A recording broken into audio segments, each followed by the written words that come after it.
وَمِنَ النَّاسِ مَن يَشْرِي نَفْسَهُ ابْتِغَاءَ مَرْضَاتِ اللَّهِ وَاللَّهُ رَءُوفٌ بِالْعِبَادِ يَا أَيُّهَا الَّذِينَ آمَنُوا ادْخُلُوا فِي السِّلْمِ كَافَّةً وَلَا تَتَّبِعُوا خُطُوَاتِ الشَّيْطَانِ إِنَّهُ لَكُمْ عَدُوٌّ مُّبِينٌ۔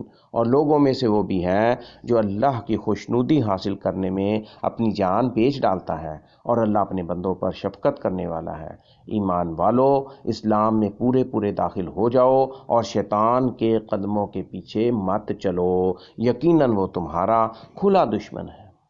اللہ تعالیٰ کی خوشنودی کے لیے جان قربان کرنے کا بیان۔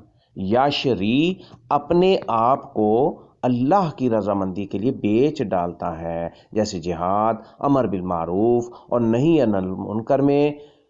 صہیب بن سنان رومی فرماتے ہیں، جب میں نے مکہ سے نبی صلی اللہ علیہ وآلہ وسلم کی طرف ہجرت کرنے کا ارادہ کیا تو مجھے قریش نے کہا، صہیب جب تو ہمارے پاس آیا تھا تو تیرے پاس کوئی مال نہیں تھا، اور اب تو مال سمیت یہاں سے جا رہا ہے؟ اللہ کی قسم ایسا کبھی نہیں ہو سکتا۔ اس پر میں نے کہا، ہاں، میں نے انہیں اپنا مال اور ان کے حوالے کیا تو انہوں نے مجھے جانے دیا۔ میں مکہ سے نکلا یہاں تک کہ مدینے آ گیا۔ جب نبی صلی اللہ علیہ وسلم کو یہ خبر ملی تو آپ نے فرمایا، ربی البیع صہیب۔ مستدرک الحاکم جلد نمبر 3 حدیث نمبر 398 اور حدیث نمبر 5700۔ صہیب نے بہت اچھا سودا کیا، صہیب نے بڑے نفع کی تجارت کی۔ ترجمہ: اسلام میں مکمل طور پر داخل ہونے کا بیان۔ ادخلوا فی السلم کافہ۔